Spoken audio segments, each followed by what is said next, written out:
In a world where superpowers, other known as quirks, became prevalent in society, many people struggled to find their role within it. There were people, though, that found peace with their lifestyle on the outskirts of central Japan and would live out their days like their ancestors thousands of years ago.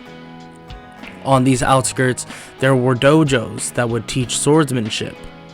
This is a story, though, about a young boy by the name of Izuku Midoriya that was sent to one of these dojos when he was just a child. He didn't know his parents, all he knew was the dojo and his sensei, thinking of him as his father. At the age of 4, Izuku would watch the dojo and all the students train in the art of swordsmanship. And he basically on his own, he would practice every move he would see in secret with his wooden sword. One day his sensei caught him practicing on his own, asking him what he wanted to do when he grew up. Izuku would look at him with the brightest smile possible and say that he wants to be strong and save people like him. He points at a poster that one of the sensei's students brought in of All Might, the #1 hero of Japan. The sensei by the name of Fukuzawa tells Izuku that if he wants to be like him, the road to becoming strong is a very difficult one, but with hard work, he knows he can do it. Izuku agrees and tells his sensei that he will train super hard and make him proud. Fukuzawa smiles, saying that he knows he will. 4 years pass and Izuku is now 8 years old. He has been living basically the lifestyle of his master in terms of training, taking care of the dojo and learning various things based on the knowledge of the elders in their village. One day during the training, Fukuzawa called Izuku over by calling him Kid, and Izuku asked him why does he not call him, by his name, but frankly, Izuku himself at this time didn't know what his name was either. Fukuzawa tells him that he feels that he is now ready to know. He brings out a basket with a note inside, and it says the name Izuku Midoriya. Well, kid, you are technically not one of my own. Your parents sent you here when you were just a baby, so I never felt right about changing your name, so I just decided I would call you Kid for a while. Izuku hugs him, telling him that it's okay, and that no matter what and no matter where he came from, Fukuzawa is both his sensei and father. Fukuzawa sheds a small tear, telling Izuku that his name is no longer Izuku Midoriya. He will keep the name Izuku to remember where he came from, but he will now hold his own last name, Rengoku. Izuku smiles brightly and hugs him, saying that he will never disappoint, especially now that he has his own sensei's name. His training continued and more students would come and go, but the thing with all those students is they had quirks and strived to become heroes. All of them would end up leaving the dojo feeling as if they basically were no longer getting any help. But of course, Izuku continued to learn. Eventually he came to the conclusion that he didn't even get a quirk, but he realized that maybe this was for a reason. When Izuku turned 12, he kept hearing more and more about being a hero, and that's what he wanted to do. He saw a poster get sent to his dojo that advertised the most prestigious school in the country named UA. Hey, sensei, do you think when I turn 15 I can go and try to make it into UA? Well, Izuku, I knew you would eventually ask this, but let me tell you something. People who are quirkless will always be treated differently, but son, I know you can do something that nobody else has ever done. Fukuzawa tells Izuku that if he wants to go to UA, that he will not stop him by any means, but as his sensei and father, he will prepare him. But I thought I learned everything already. No, not everything. Sit, I want to tell you a story.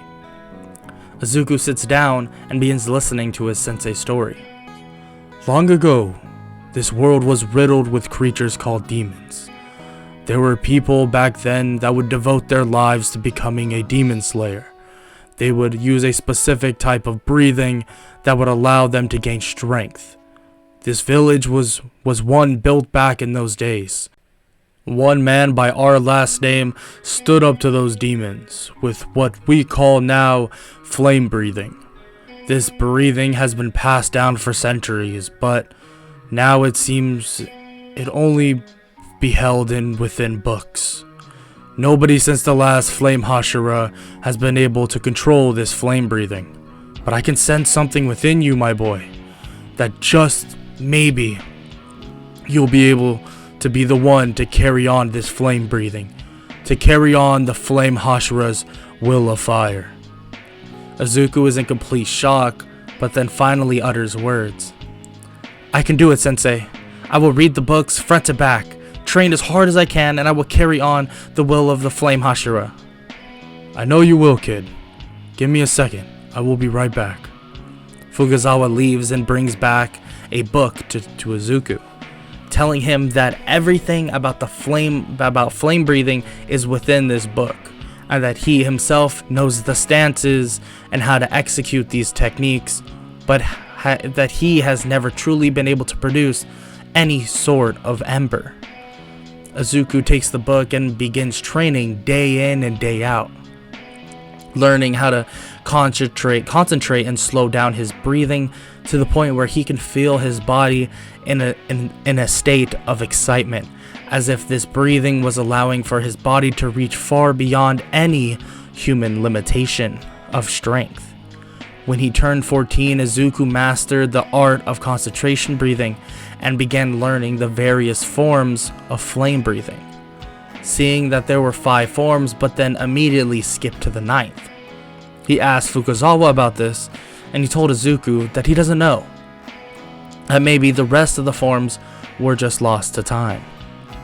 Nonetheless, Izuku trained himself day in and day out to learn these forms, learning first form, the flame-breathing first form, unknowing fire, then second form, rising scorching sun, then third form, blazing universe, then the fourth form, blooming flame undulation, and finally the fifth form, flame tiger.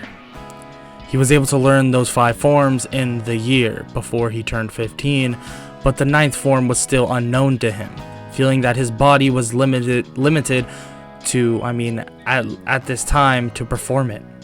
Fukuzawa during this time left Izuku in his own dojo and only would bring him food and water while he wasn't training, wanting for his son and student to go on this journey of the breath of the flame alone, because Izuku was the only one with the potential of mastering it.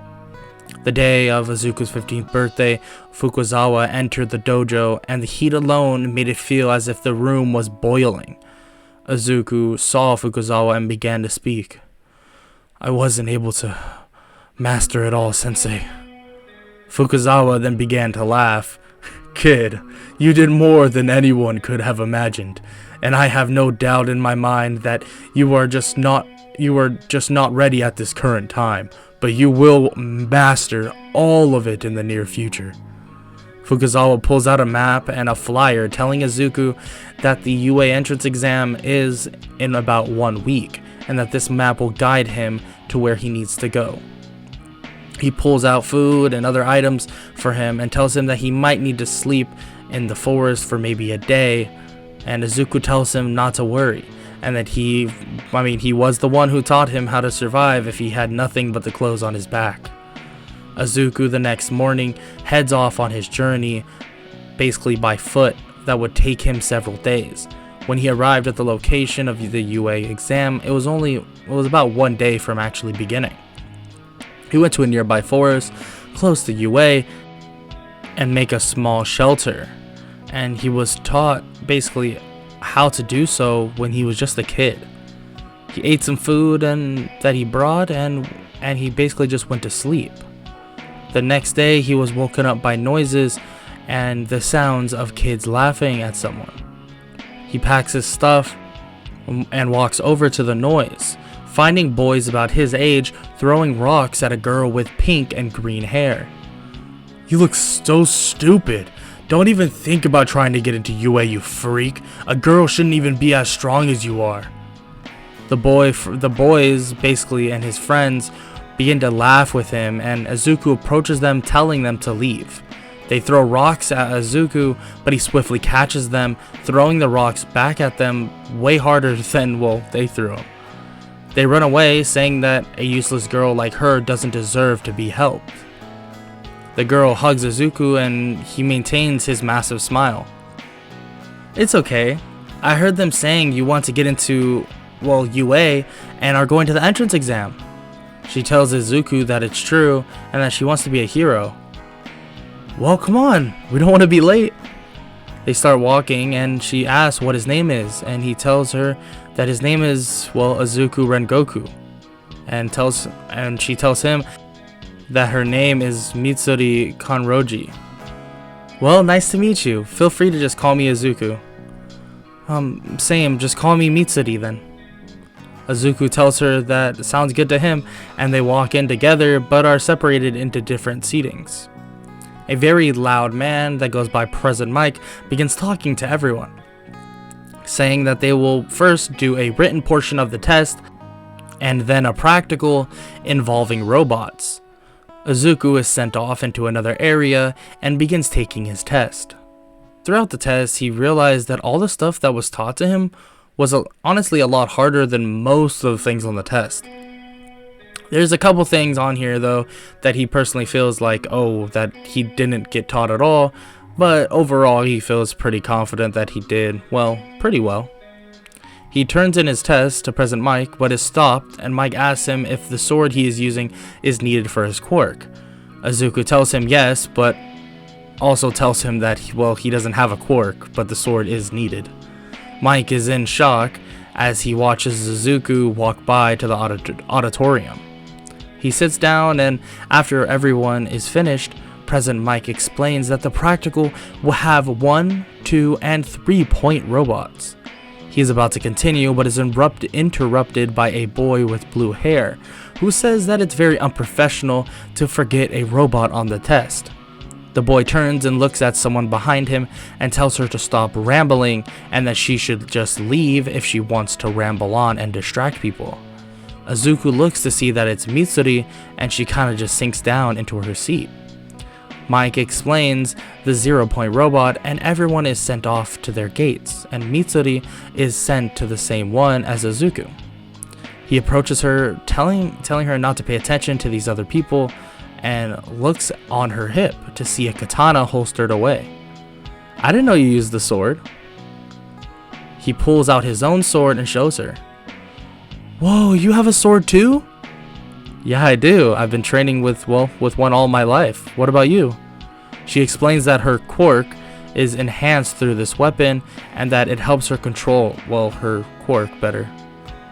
Before any more questions could be asked, the practical begins. Izuku goes dashing through, slicing through various robots, basically in half as fast as possible, using mostly his first and second form flame breathing techniques. Mitsuri sees this and looks on in shock. She continues destroying robots herself, thinking that maybe she should have just told him the truth about her power. Izuku slices through as many robots as he can, or as many as he can find, until he basically begins to feel the whole city shaking. A giant robot emerges from a building, and Izuku looks at it with a wide smile. "Flame breathing, 5th form, Flame Tiger!" He charges at the robot, taking out its legs entirely, and he is about to use basically another form, but he looks up to see Mitsuri in the sky, slashing down on it with her whip-like sword. There is no way. Izuku realizes that Mitsuri doesn't have a quirk. She's using concentration breathing. They both destroy the robot, and she begins falling and screaming, saying that she should have thought this through before jumping. Izuku jumps up, catching her, and lands as the test ends. "You don't have a quirk, do you? You can use concentration breathing." She looks away and apologizes for lying. He puts her down, saying that he isn't mad. He's just shocked, and he asks if she was using something called, love breathing. She nods her head, saying that it's an extension of flame breathing. As she says this, she realizes that Izuku was using flame breathing itself. She begins to say that her parents had old books on love and fire and flame breathing, and when they found out that she was quirkless, they began training her. And she basically explains that flame breathing was too hard for her, so she decided to just use love breathing instead, kind of like a different version of it. Wow, that's awesome. I'm sure my sensei would love to meet you. She agrees the same thing, that her parents would most likely want to meet, well, the only flame breathing user that anybody knows of. And they both head out of the building, but they are stopped before they could leave by Nezu and Aizawa. Hello, you two. I'm sorry for interrupting, but I would like to ask a couple questions. Nezu questions them about being quirkless, and they say they are. That they use something called, well, concentration breathing. A very old technique that thousands of years ago, these people by the name of Demon Slayers used to use. And that very few people now ever use it. Nezu commends them both for being so impressive and offers them early acceptance, and they would be allowed to start living in their newly made dorms immediately. Izuku immediately agrees as long as he's able to visit his dojo before moving in, and Mitsuri agrees as well, saying that this is just a dream come true. Aizawa chimes in saying that they were both impressive, so he hopes that they don't disappoint later. Nezu looks at Aizawa with a smile, saying that that's pretty high praise coming from you. The details are settled, and Izuku and Mitsuri agree to meet up in the dorm when Izuku gets back from his dojo. Izuku leaves, and after a couple days of travel, arrives at the dojo to deliver the news. When he arrives, he enters the dojo to see Fukazawa training various students. He tells them to take a break and approaches Izuku. I did it, sensei! I'm proud of you, Izuku. You made your old man proud. Izuku explains that he will be, well, in dorms and that he needs to move all his stuff over there. Fukazawa tells him that he will help him basically pack, but to make sure to come visit every so often when he has time. Izuku tells him of course, and he will, and they basically get all his stuff packed and get ready to leave. Izuku then brings up the whole Mitsuri and how he met someone else that can actually use concentration breathing.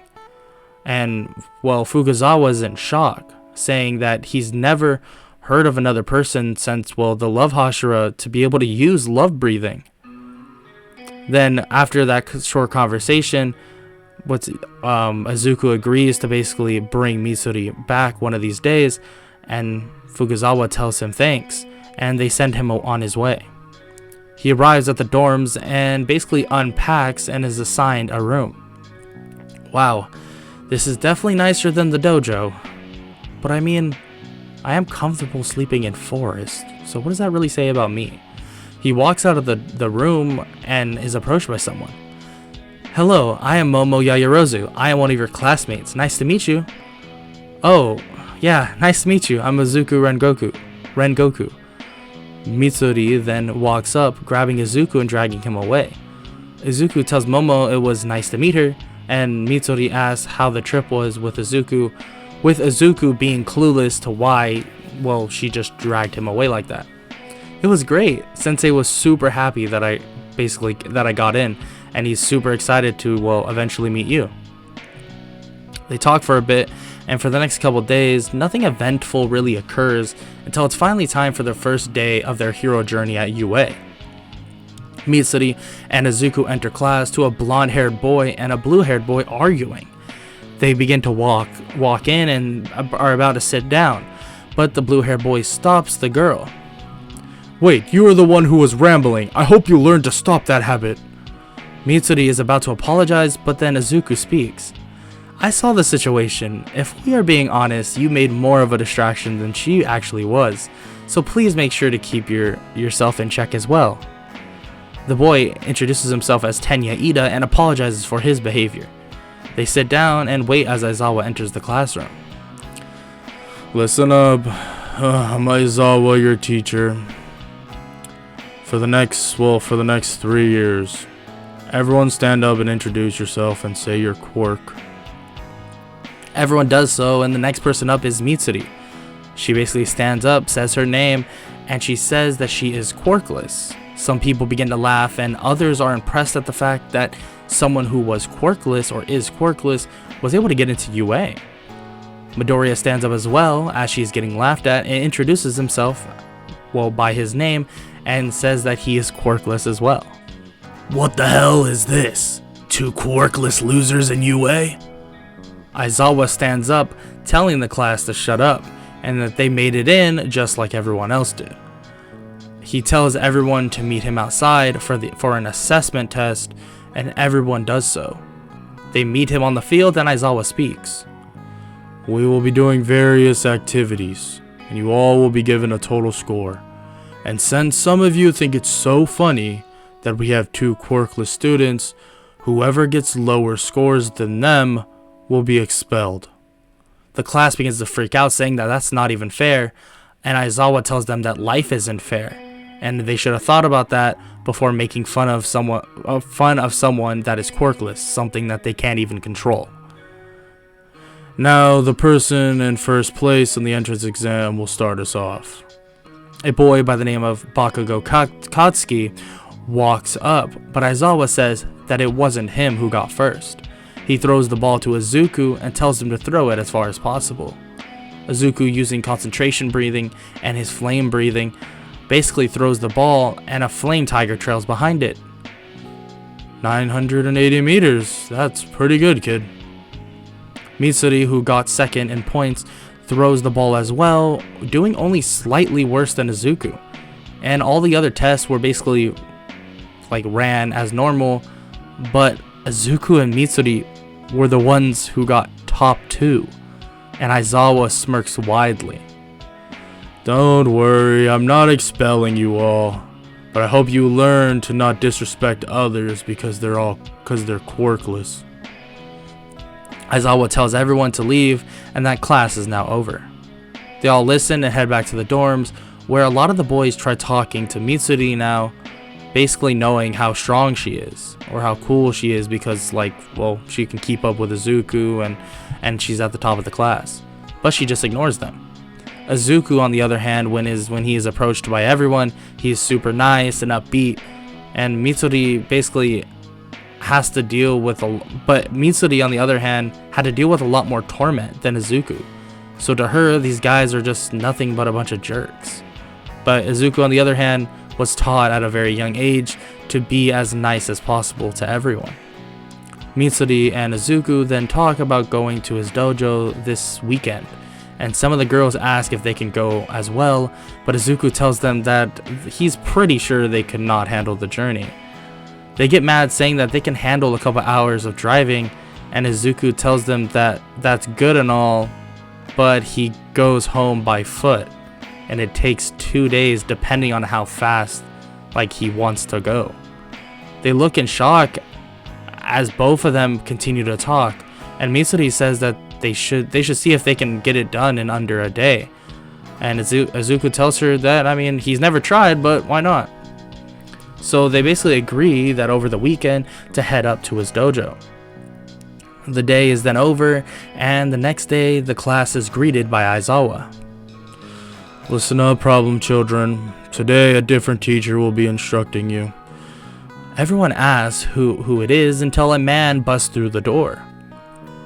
I am here, walking through the door like a normal person. Izuku stands up in shock, saying "All Might" with the rest of the class. He tells them all to get on their hero costumes, and the class heads out to get changed. Izuku looks to see that Fukuzawa made him, basically the same look as the old Flame Hashira's outfit, or at least what they saw drawn in the book. He runs out before anyone could actually finish, and he runs to All Might, telling him that he is a super big inspiration to him, and that when he saw a poster of All Might saving people in his dojo, he knew he wanted to be a hero no matter what. All Might tells him thank you, but tells Izuku that him and Mitsuri are far beyond more inspirational than himself because of their unwavering resolve even without a quirk. Izuku thanks him for the compliment and tells All Might that he will let Mitsuri know of the high praise. All Might laughs and pats Izuku on the head, telling him to do his best on this journey and to make sure to always keep a smile on his face. The rest of the class joins them, and All Might explains that today they will be doing something simple, a simple combat training exercise. I will have 2 of you go 1 versus 1, and we will analyze your fights. Now, who would like to go first? Bakugo steps up. I want the quirkless extra. Mitsuri asks which one and kinda laughs. All Might chuckles as well, and Bakugo says he wants Rengoku. All Might tells them both to head into the city, and that he will tell them when to begin the fight. Okay, you two, begin in 3, 2, 1, go! Bakugo charges at Izuku at full speed, and he stands still, waiting. Bakugo tries to blast him with his right hand, but Izuku appears behind him with his sword to his neck. That's 1 loss, Bakugo. Want to continue? Izuku backs up, and Bakugo charges in once again. The class looks on in shock, saying that it seems like Izuku is training him. All Might tells them that he kinda is, showing him basically the flaws of his fight style. Izuku does this a couple more times, but eventually Bakugo gets so mad that he pulls the pin on his gauntlet, trying to blast him away. Izuku gets in his stance. Flame breathing, 5th form, Flame Tiger. The Flame Tiger engulfs the blast and blows them both away. But when the smoke clears, though, Izuku dashes at Bakugo, knocking him out. You really should be more careful. That blast could have killed someone. All Might deems Izuku as the winner and tells him to drop Bakugo off at Recovery Girls. Izuku comes back to see the fight between Mitsuri and Momo, but, well, the fight goes pretty much in favor of Mitsuri, and she wins very easily. The rest of the class has their fights and their criticisms until All Might tells the class that they are free to go. Then the class leaves and heads back to the dorms except for Izuku. Izuku went to the gym at UA and continued his training to try and gain access to the 9th form of flame breathing. The next day, Izuku was questioned by Mitsuri at where he was, and he told her that he was just training, and that she gets kinda mad, saying that, why not invite her next time? Aizawa enters the class. Okay, today we'll all be doing something different. You'll all be going to the USJ to work on some rescue training. The class is super excited, and they basically all head off into the bus and go to the USJ. When they arrive, they are greeted by Pro Hero 13, and she explains to them what the USJ is exactly and basically what they're going to be doing. But during this explanation, Kirishima points out that he didn't know that there were going to be fake villains as well. Aizawa turns to see the villains exiting a portal in the middle of the USJ, and he tells the class those are no fake villains. Kirogiri, where's All Might? Not sure, young master, but the 2 kids that master is looking for are both here. Perfect. Let's get them, and then we'll kill All Might. Aizawa hears the villains and what they said, and realized that they were talking about Izuku and Mitsuri. He jumps into action and starts fighting all the villains. Izuku grips his sword, looking at the people who walked through the portal. Mitsuri asks him, who are those people? My father told me about them. I believe they're the League of Villains. Mitsuri is shocked, and before she could even say another word, Izuku was gone. With a wide smile on his face, he dashed in at the villains and began defeating the horde with Aizawa very quickly. To Aizawa, though, all he could see was a blaze of flames flying around, kicking out or knocking out villain after villain. Before he knew it, all of them were defeated. Problem child, why are you fighting? Oh, sorry, Sensei. Thought you could use some help. Aizawa shakes his head and tells him he has permission to help. Kirogiri, bring out the Nomu. Let's see how well this kid can fight when we up the stakes. Izuku looks to see a giant monster in front of him. He slices at it, but his sword barely moves. Wow, you're a tough one. The Nomu charges at him, but Izuku dodges. Izuku jumps in the air, and mid-air he begins saying, "Flame breathing, third form, blazing universe." He swings his blade, hitting the Nomu, but it comes out undamaged. Izuku realizes that, well, this thing must have some insane regeneration powers. Izuku continues the fight, but realizes that he needs to push his limits if he wants to beat this thing. "You're right, kid. You need to push your limits." Izuku looks around, but nobody is there. Izuku just continues fighting, but the voice continues to talk. "Come on, kid. This would be nothing for me. Now grip your sword, breathe in deep, and set your heart ablaze, and save everyone." Izuku jumps away, grabbing his blade. "I think I know who you are, and thank you." Flames surround Izuku like crazy, creating such a heat that nobody can even get close to him. "Flame breathing, ninth form, Rengoku!" A flame-like dragon surrounds him, and he charges at full speed at the Nomu, slicing into the Nomu and obliterating its brain in the process. The body of the Nomu disintegrates, and Izuku points his sword at the others. "You still question my strength?" Shigaraki, visibly pissed, looks at Izuku, but before he can do something, someone else arrives. "No need to fear, because I am here." Shigaraki realizes the predicament and begins freaking out. No, this can't be right. Time to cheat. Kurogiri, warp the kid and get us out of here." The portal appears under Izuku and he disappears. All Might tries to grab him, but he can't, and the villains are gone. Mitsuri screams out, but to no use. Izuku has already disappeared. Izuku, out cold, eventually wakes up to basically being strapped in a chair. "Stop smiling, you damn idiot." "Why should I? No reason to." "Maybe because you're about to die." "Well, you want something from me, right? So what is it?" "You and the girl's power. It's different, right?" "Well, yeah, definitely different." "Don't mock me."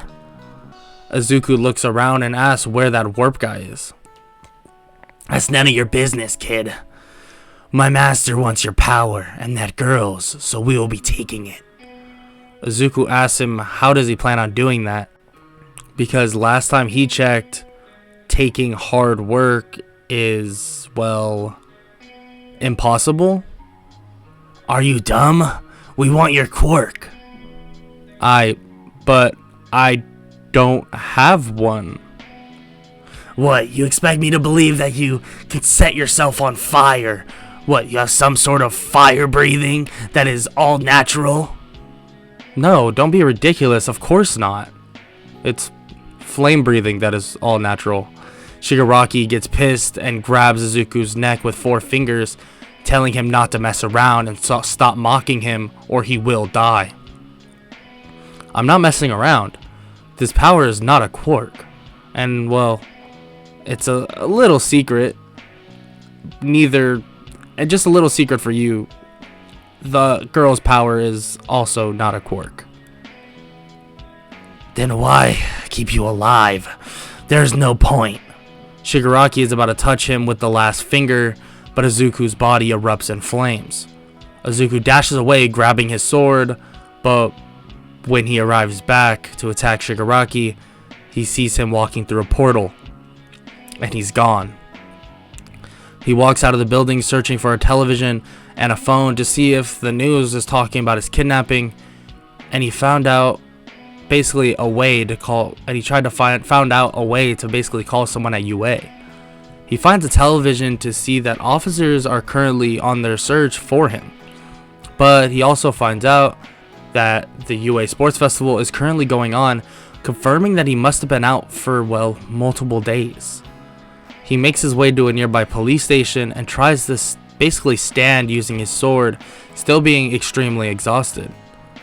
Police rush over, carrying him to the nearby hospital, and the faculty of UA is called to basically be told that their student has safely escaped the custody of the League of Villains. After an hour or so, Nezu and Aizawa finally show up because the festival has just concluded, and they approach Izuku while in the hospital. Kid, are you okay? Sorta.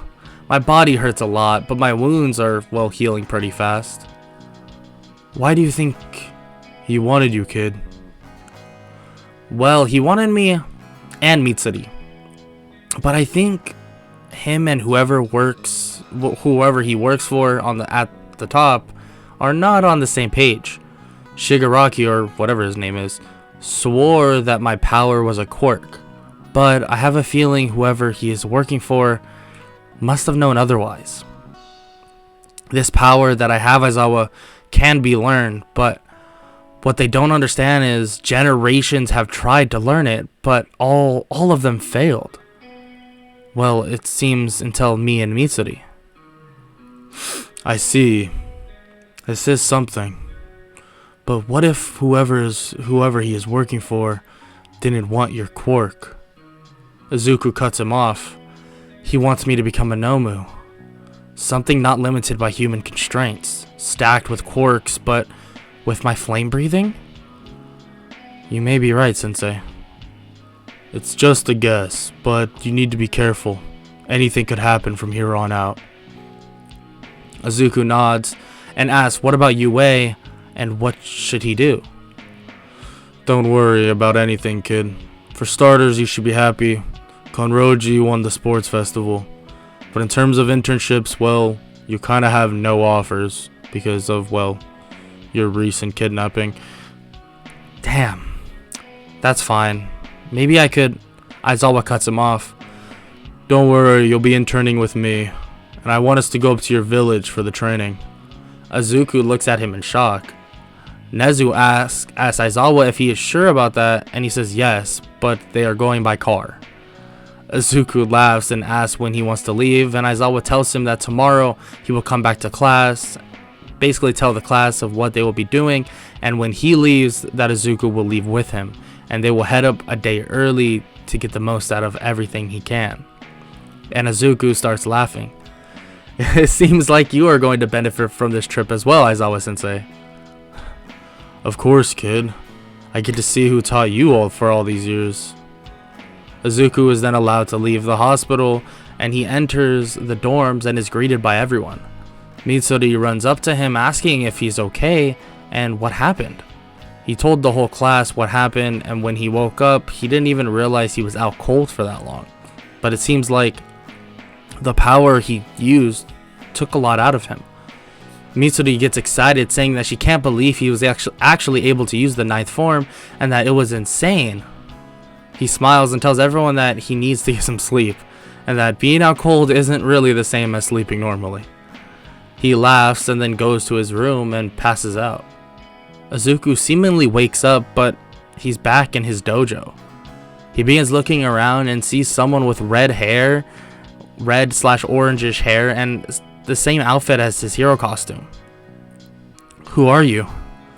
The man turns and smiles at Izuku, saying that, well, he sorta is him, and that Izuku is the reincarnation of who they know as the Flame Hashira.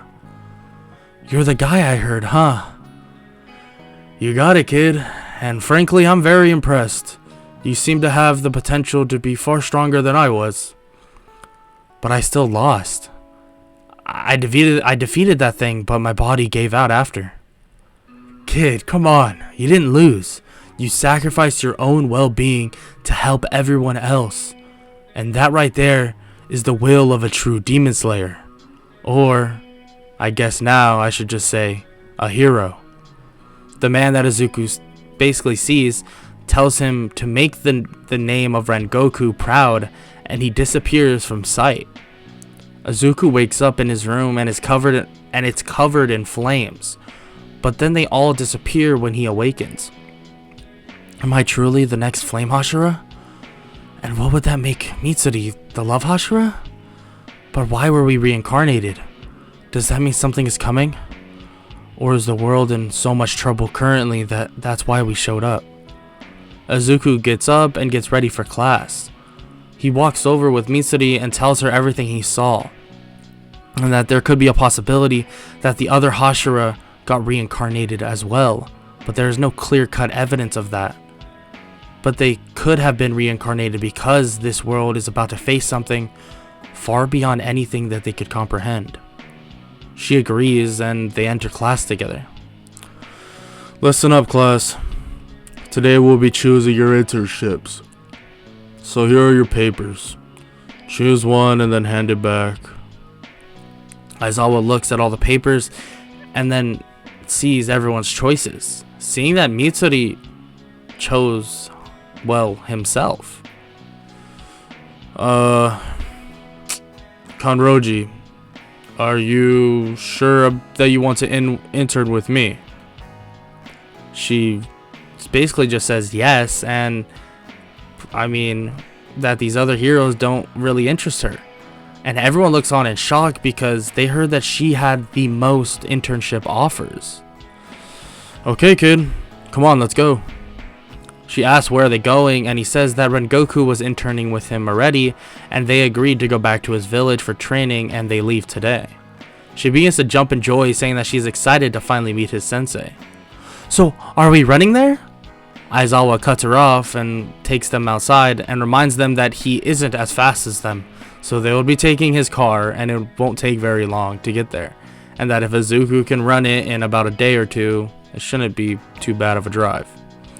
They enter the car and drive off. After about 6 hours, they finally arrive at a secluded village, but it's completely destroyed. Izuku runs out and looks for his sensei. Sensei!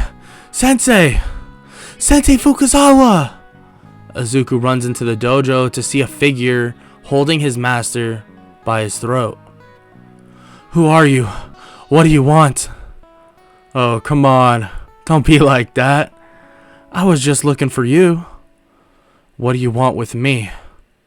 It's nothing too serious, but I just have this uncontrollable urge to kill you. Not sure why, but I just do. But don't worry, I have constraint. The unknown figure throws Fukuzawa at Izuku, and he catches him. Meet me at the location I wrote in your sensei's pocket. You have 10 days to prepare. But if you don't show up, I'll kill everyone in a 100-mile radius. Be ready, Rengoku. The figure dashes away with a cloak covering him, and Izuku takes Fukuzawa to the nearest hospital, telling Mitsuri to stay there and help any survivors that she can find. They drive to the hospital and get Fukuzawa treatment for his wounds, and they wait for hours until he finally wakes up. He sees Aizawa and asks who he is, and he tells him that he is the teacher of his son. Izuku runs into the room. Father, are you okay? Fukuzawa turns and sees Izuku and almost falls off the bed, and his eyes grow wide. Are you okay, sensei? What happened? Fukuzawa looks at Izuku and shakes his head. Our people, kid. I think most of them are dead or hiding. We never saw it coming. The person was ruthless, but his presence was different, as if he was not of this world. Izuku asks what is he talking about, and Fukuzawa begins to cry. Kid, this fight, if you don't win, there's no telling what he'll do. But father, how did he get in so easily? Izuku, because he looked like... Fukuzawa passes out before the answer could be heard, and Aizawa tells Izuku to stay calm, that he's just sleeping. But they need to figure out what to do about this. Izuku looks at Aizawa with the most serious face he's ever shown in his life, with his normal smile gone completely. I know what I have to do. Whoever he is, he dies in 10 days. Flames erupt from Izuku's body in anger, and he storms out the room.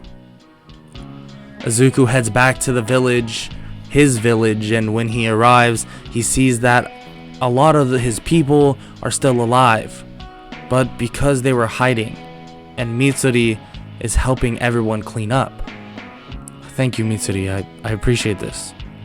She tells him that it's really fine, but he walks away to talk to anyone else who saw the person's face, and everyone there doesn't know what the man looked like.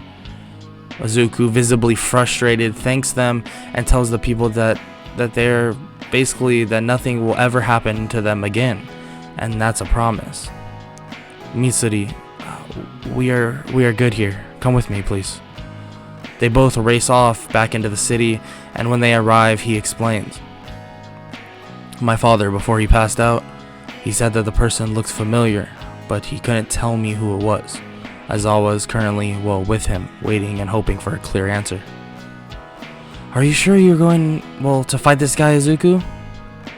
I have to. I won't let whoever this is get away with what they did.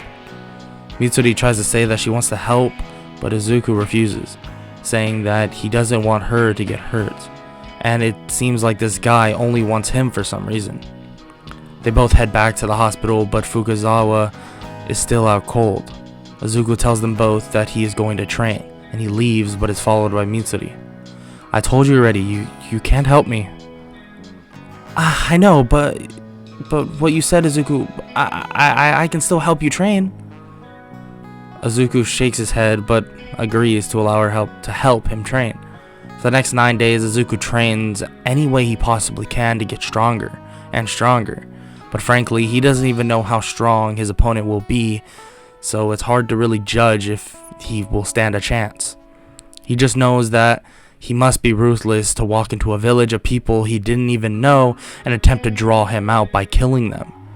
Izuku then thinks back and remembers what he was thinking initially, that he was reincarnated from Rengoku, the flame Hashira, and Mitsuri is here so as well, the reincarnation of the love Hashira.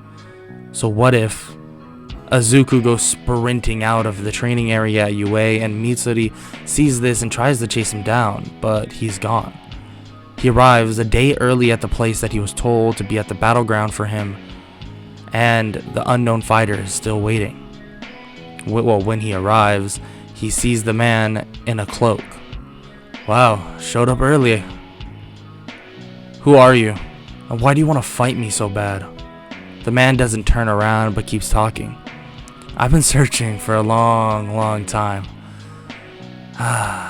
He even told me to become a hero. But this is what I want. A fight. A fight is what I want. I mean, nobody is strong enough. Nobody in my world could even comprehend how badly I wanted a real fight. I go from this hero who helped defeat All For One to a villain just like him. Or at least in the eyes of them. What are you talking about? All For One is still alive. Yeah, in your world, but not mine. In mine, he was defeated. In my world, I beat everyone. I was supposed to be the next All Might. But that's not what I wanted.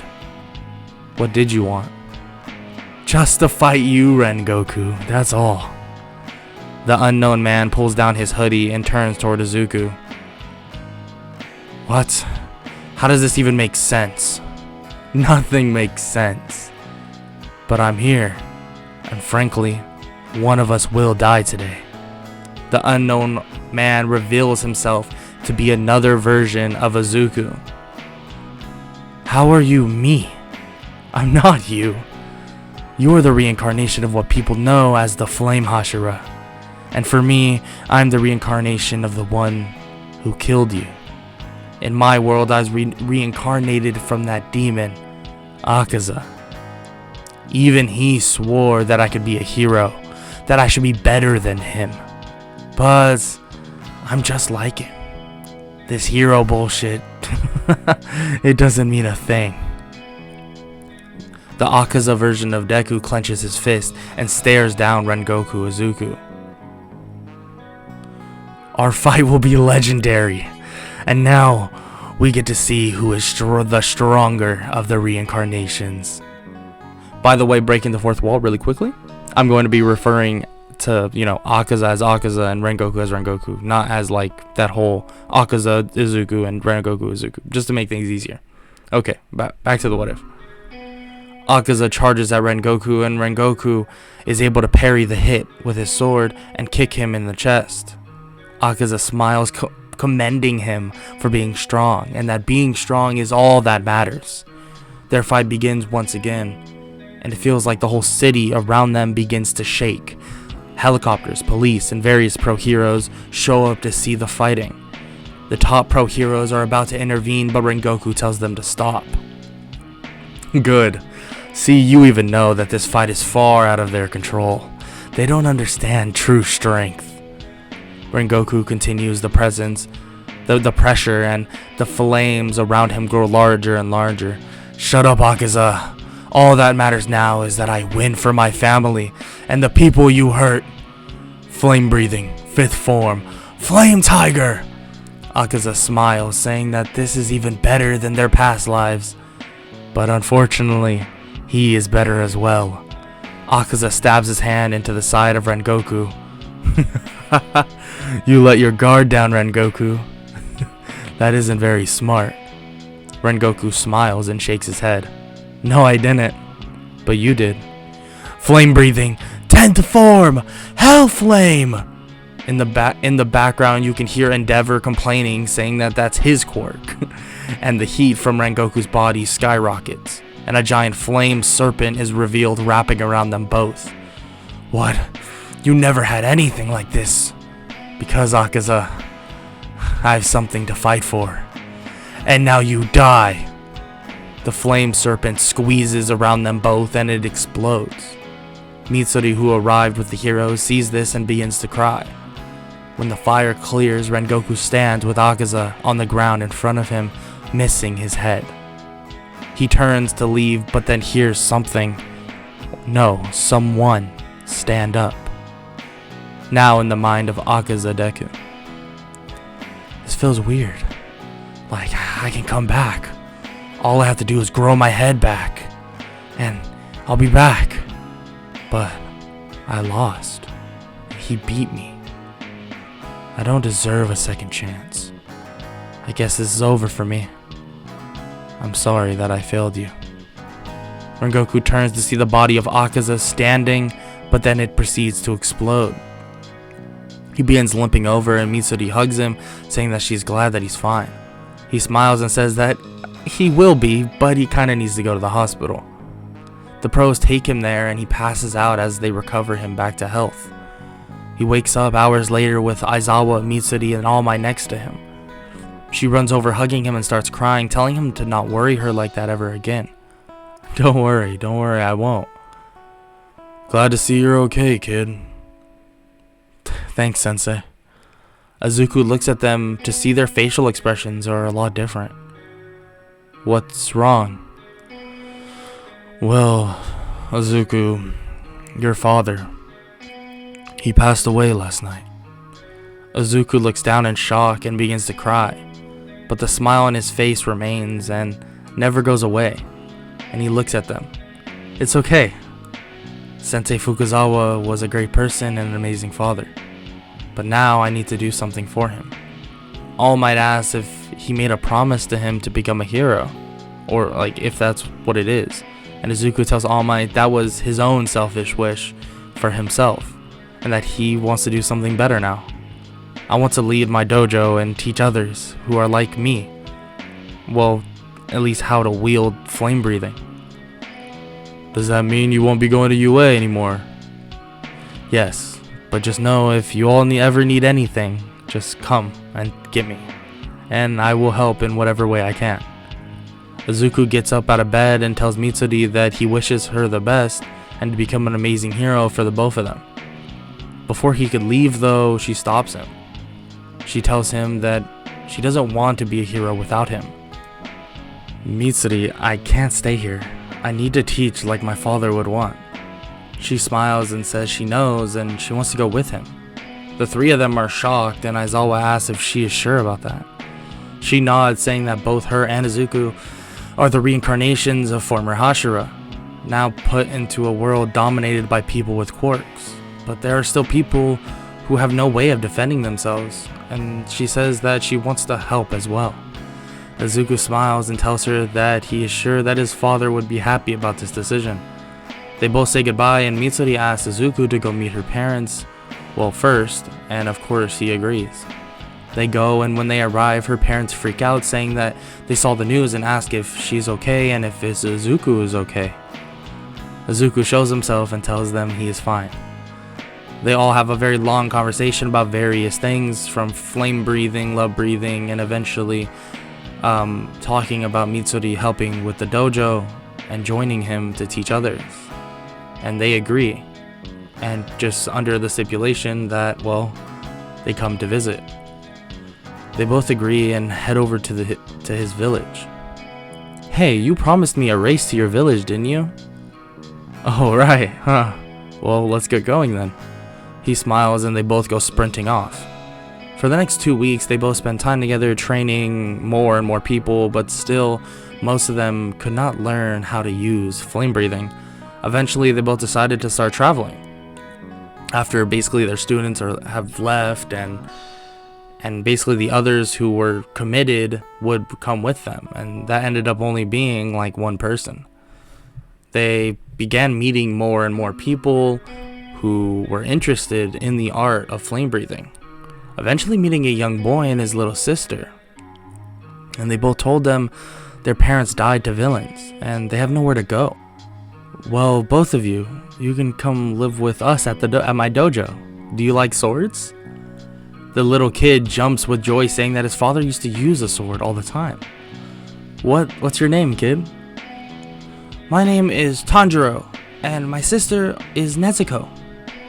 Izuku smiles, and Mitsuri and him take them both back to the dojo, treating them both as if they were their own children, and teaching them the ways of swordsmanship. See, and one day, Tanjiro, you'll be able to use something called flame breathing. No way, just like you? Yeah, just like me, and hopefully your sister Nezuko will be, well, able to do it as well. Izuku's emergency phone begins to ring, and he picks it up, and Aizawa is on the line. Kid, we need some help if you don't mind. Yeah, when do you need me? Well, we kinda have a car outside for you right now. Of course you do. I'll see you soon, Aizawa. Izuku hangs up and tells Mitsuri what's happening. So yeah, I'll be back. Well, I'm coming with you. What about Tanjiro and Nezuko? Their only other student left tells them both to go ahead and that he will take care of them and to, well, not worry. They smile and thank him. They both leave, and when they arrive in the city, they are greeted by Aizawa. This is the predicament, you two. We have a group of people who are going to invade a villain, base. And we have suspicion, that Overhaul, the gang's leader, is within and is torturing a young child. They both are shocked and ask what they need to do. Aizawa smiles and says that, they're both gonna be basically the front lines. They all wait in front of the base, and during the invasion, the walls begin to close in on them. But both Mitsuri and Izuku just blast through the walls with ease. Mirio, another hero, is following beside them, and eventually they make it to where Overhaul is, and he also has a young girl named Eri. Oh, it's you again. And I don't know you two. Mirio tells him that it doesn't matter, and he punches him into the room. Mitsuri, get the little girl out of here, please. She agrees and takes her and leaves. Where are you going with Eri? Overhaul begins to change the whole room, but Mirio charges forward and starts beating Overhaul. Wow, this kid is strong. Izuku joins the fight as well. Flame breathing, 5th form, Flame Tiger! Mirio sees this and smiles. He grabs Overhaul and at the last second phases through the ground and comes back out next to Izuku. Wow, what an amazing attack, Rengoku. Thank you. Wait, what's your name? Oh, sorry. Mirio, or I guess you can call me Lemillion as well. Izuku smiles and looks back to see Overhaul, kinda barely alive, but still conscious. Izuku walks over to knock him out, well, knock him out completely, but a bullet gets shot into his arm and hits him. You idiot, you let your guard down and now you have no quirk. Mirio and Izuku then begin laughing. Izuku knocks out Overhaul and they look at the person who shot the bullet. I'm quirkless. And the guy looks in shock, and the flames that were, well, once saw before around Izuku show up once again. They knock him out as well and take everyone into custody. The heroes then thank Izuku and Mitsuri, and they tell them it's really no problem. You know, kid, being a pro is still available. I know, Aizawa, but teaching flame breathing is my main priority right now. Well, to me you are basically a pro, so whenever you want to make it official, let me know. Mitsuri and Izuku are about to leave, but the little girl that basically they saved by the name of Eri runs out. She asks them where are they going. Mitsuri stops and hugs her, saying that they're going back to their village. Problem child, if you want to take Eri and if she wants to go with you, I don't see a problem. Mitsuri celebrates and gives and picks up Eri, asking if she wants to live with them. She nods and hugs Mitsuri. Well, Aizawa, I think I'll probably be visiting a little bit more. You better, kid. They head off to the dojo, and when they arrive, they see the three of them training. Tanjiro swings his sword, and flames arise out of it when they walk in the dojo. Look, I did it!